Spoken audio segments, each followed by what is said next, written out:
friends, welcome back to our channel Azim Senha. Hi friends, ഞങ്ങൾ അങ്ങനെ 2-3 ദിവസത്തെ train യാത്രയ്ക്ക് ശേഷം ജമ്മുവിലെത്തുന്നതോട് കൂടി തന്നെ ഞങ്ങൾ സിമ്മിൻ്റെ കണക്ഷൻസൊക്കെ കട്ടായി. സിം എടുക്കാൻ നമുക്ക് എല്ലായിടത്തെയും പോലെ ID പ്രൂഫാണ് വേണ്ടത്. ഞങ്ങൾ ആധാർ കാർഡ് വെച്ചിട്ടാണ് സിം എടുത്തത്. റെയിൽവേ സ്റ്റേഷൻ്റെ പുറത്ത് തന്നെ നമുക്ക് സിമ്മുകളൊക്കെ അവൈലബിൾ ആണ്. സിം എടുത്ത് ഞങ്ങൾ 10 മിനിറ്റ്സ് വെയിറ്റ് ചെയ്യേണ്ടി വന്നു ആക്റ്റീവ് ആവാൻ വേണ്ടിയിട്ട്. ആക്റ്റീവ് ആയതിന് ശേഷം ഞങ്ങൾ റീചാർജ് ചെയ്തിട്ടാണ് പിന്നെ അവിടെ നിന്ന് ഇറങ്ങിയത്.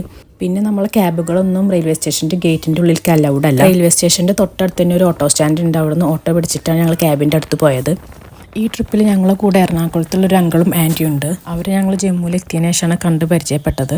ഇതാണ് ഞങ്ങൾ നാട്ടിൽ നിന്ന് വന്ന ട്രെയിനിൻ്റെ റൂട്ട് മാപ്പ്. ഞങ്ങളുടെ ട്രെയിനിൻ്റെ പേര് ഹിമസാഗർ എന്നായിരുന്നു. ഈ സ്റ്റേറ്റ്സൊക്കെ കവർ ചെയ്തിട്ടാണ് നമ്മൾ ജമ്മുവിൽ എത്തിയിട്ടുള്ളത്. ഇത് സ്റ്റാർട്ട് ചെയ്യുന്നത് കന്യാകുമാരിയിൽ നിന്നാണ്. ഞങ്ങൾ വരുമ്പോൾ ഞങ്ങളെ ട്രെയിൻ 6 അവേഴ്സ് ലേറ്റായി. ഞങ്ങൾ ജമ്മുവിലെത്തുമ്പോൾ എക്സ്പെക്റ്റ് ചെയ്തത് നല്ല തണുപ്പായിരിക്കും എന്നാണ്. പക്ഷേ നമ്മൾ എക്സ്പെക്റ്റേഷൻ പോലെ ആയിരുന്നില്ല. ഭയങ്കര ചൂടായിരുന്നു, ഭയങ്കര ചൂട് കാറ്റും. ട്രാവൽ ചെയ്യുമ്പോൾ ഒക്കെ കാറിൽ നിന്ന് നല്ല ചൂട് കാറ്റ് വന്നുകൊണ്ടിരിക്കുകയായിരുന്നു. അപ്പോൾ ഞങ്ങളെ ക്യാബിൻ്റെ ഡ്രൈവർ പറഞ്ഞു ഇനി 6 അവേഴ്സ് നമുക്ക് ട്രാവൽ ഉണ്ട് കാശ്മീരിലേക്ക് എത്താനായിട്ട്. നമ്മൾ ട്രെയിൻ ഇറങ്ങിയ സ്ഥലത്തിൻ്റെ പേര് ജമ്മു താവി എന്നാണ്. നമ്മൾ റിസോർട്ടുള്ളത് കാശ്മീർ ശ്രീനഗർ. നമ്മൾ പോണ വഴിക്ക് ഒരുപാട് ടണൽസ് കണ്ട്. 8-9 ടണൽസോളം ഉണ്ടായിരുന്നു അവിടെ. അത് തന്നെ 9.5 കിലോമീറ്റേഴ്സോളം ലെങ്ത്തുള്ള ടണൽസ് ആയിരുന്നു. കാണാൻ നല്ല ബ്യൂട്ടിഫുൾ ആയിട്ടുള്ള ടണൽസ് ആയിരുന്നു. പിന്നെ പോണ വഴിക്കൊക്കെ നല്ലോണം കൺസ്ട്രക്ഷൻ നടക്കുന്നുണ്ടായിരുന്നു. അതുകൊണ്ട് നമ്മൾ 6 അവേഴ്സ് എന്നുള്ളത് പിന്നെയും കുറേ ബ്ലോക്കിൽ പെട്ടു. പക്ഷെ ആ ബ്ലോക്കുകളും ഇത്ര ടൈം എടുത്തുള്ളതൊന്നും നമുക്കങ്ങനെ ഫീൽ ചെയ്തില്ല. കാരണം ആ ട്രാവലൊരു പ്രത്യേക ഒരു ഫീലുള്ള ട്രാവലായിരുന്നു. പിന്നെ ഞങ്ങളെല്ലാവരും നല്ലൊരു ഫുഡ് കഴിക്കാനുള്ളൊരു കൊതിയിലായിരുന്നു. കാരണം ട്രെയിനിലത്തെ ഫുഡൊക്കെ ഭയങ്കര ശോകം ഫീലായിരുന്നു. അങ്ങനെ ഞങ്ങൾ പോണ വഴിക്ക് ഈ റെസ്റ്റോറൻറ്റ് കയറി. അതൊരു പ്യുവർ വെജിറ്റേറിയൻ റെസ്റ്റോറൻ്റ് ആയിരുന്നു. പിന്നെ ഞങ്ങൾക്ക് നോർത്ത് ഇന്ത്യൻ ഫുഡ് പണ്ടേ ഇഷ്ടമാണ്. അതുകൊണ്ട് വെജിറ്റേറിയൻസും മക്കൾക്കും എല്ലാവർക്കും ഭയങ്കര ഇഷ്ടമായ കാരണം ഞങ്ങൾ താലൊക്കെ ഓർഡർ ചെയ്ത് നല്ല ടേസ്റ്റി ഫുഡായിരുന്നു. അങ്ങനെ ഫുഡൊക്കെ കഴിച്ച് കഴിഞ്ഞ് ഞങ്ങൾ അവിടെ നിന്ന് ഇറങ്ങി. പിന്നെയും യാത്രയായിരുന്നു. ഇനിയുള്ള യാത്ര എന്ന് വെച്ചാൽ നമ്മൾ സ്ലോലി ഹൈ റേഞ്ച് കയറിക്കൊണ്ടിരിക്കുകയായിരുന്നു. കയറും തോറും നല്ല തണുത്ത കാറ്റടിച്ചുകൊണ്ടിരിക്കുന്നുണ്ടായിരുന്നു. ഞങ്ങൾ ഓരോ ടണൽസ് കവർ ചെയ്യും തോറും തണുപ്പ് കൂടി വരുന്നുണ്ടായിരുന്നു. അസമോളാണെങ്കിൽ വായ തുറന്ന് തണുപ്പിനെ വായിലോട്ടെടുക്കുകയായിരുന്നു. അവൾക്ക് ഭയങ്കരമായിട്ട് ഇഷ്ടമായി. അവൾ തലയും പുറത്തൊക്കെ ഇട്ടിട്ട് കാറ്റ് നന്നായി എൻജോയ് ചെയ്തു. പിന്നെ പോണ വഴിക്ക് ഹൈ റേഞ്ചിൽ തന്നെ ഈ കൺസ്ട്രക്ഷൻ വർക്ക് കൂടി നടക്കുന്ന കാരണം ഒരു സൈഡിലും മലയും ഒരു സൈഡിലും കൊക്ക പോലെ റിവറൊക്കെ ആയിട്ട് നിൽക്കുമ്പോൾ ജസ്റ്റ് അതിൽ കൂടെ പോകുമ്പോൾ ഇച്ചിരി സ്കെയറി ഫീൽ ആയിരുന്നു.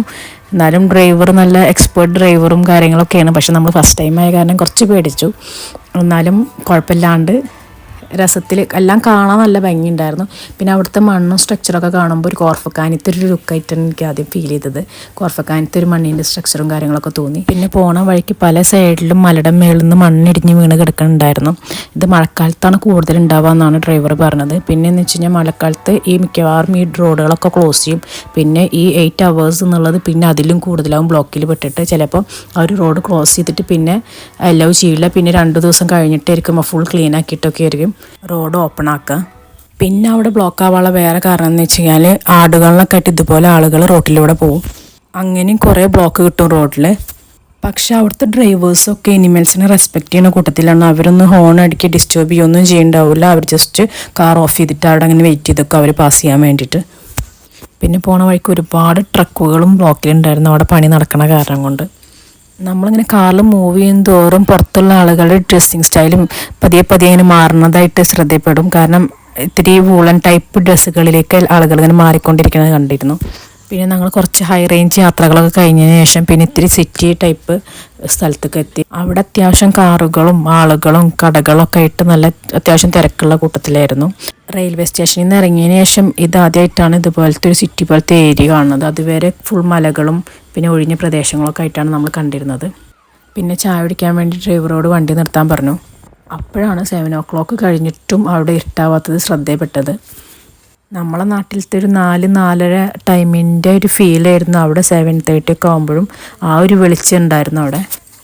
പിന്നെ ഞങ്ങളെല്ലാവരും ഇറങ്ങി ചായ കുടിച്ചു.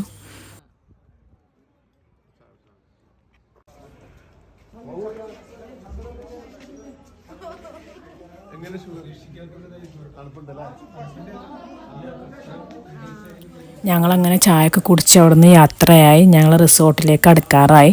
ഞങ്ങൾ റിസോർട്ടുള്ളത് ശ്രീനഗർ ദാൽ ലേക്കിൻ്റെ അടുത്തായിട്ടാണ് ഞങ്ങൾ റിസോർട്ടുള്ളത്. ഈ ദാൽ ലേക്ക് എന്ന് പറയുമ്പോൾ ശ്രീനഗറിൽ മെയിനായിട്ട് വരുന്നൊരു ലേക്കാണ്. അതൊരു 16 കിലോമീറ്റേഴ്സും ചുറ്റളവുള്ളൊരു ലേക്കാണ്. ഞങ്ങൾ റിസോർട്ടിലെത്താൻ 6 hours പകരം 8 hours എടുത്തു. നൈറ്റായി അവിടെ എത്തുമ്പോൾ. അവിടെ എത്തുന്നതോടുകൂടി ഞങ്ങളെ കണ്ണിൽ പെട്ടത് ഈ റോസ് ഫ്ലവേഴ്സാണ്. നല്ല തിക്ക് ആൻഡ് റെഡിഷ് ആയിട്ടുള്ള ഫ്ലവേഴ്സ് വരുന്ന വഴിക്ക് കുറേ കണ്ടു. ഇതാണ് ഞങ്ങൾ താമസിക്കുന്ന റിസോർട്ടിൻ്റെ ഡേ വ്യൂ. അവിടെ ഫസ്റ്റ് ഫ്ലോറിൽ ഇരുന്ന് ഞങ്ങൾക്കുള്ള റൂം ഉണ്ടായിരുന്നത്. ഇതാണ് ഞങ്ങളുടെ റൂം. അത്യാവശ്യം നല്ല വലിപ്പമുള്ള റൂമാണ്. എക്സ്ട്രാ 2 bed അവർ പ്രൊവൈഡ് ചെയ്തിട്ടുണ്ടായിരുന്നു.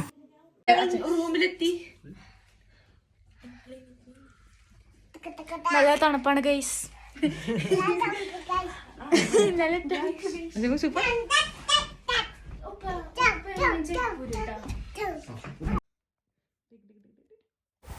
ഇവിടുത്തെ റൂം ഞങ്ങൾക്ക് എല്ലാവർക്കും ഇഷ്ടമായി. ഞങ്ങളങ്ങനെ അവിടെ എത്തിയതിനു ശേഷം കുളിച്ച് ഫ്രഷായി ഡിന്നർ കഴിക്കാൻ പോയി. ഡിന്നർ അവിടെ തന്നെ പ്രൊവൈഡ് ചെയ്യുന്നുണ്ടായിരുന്നു.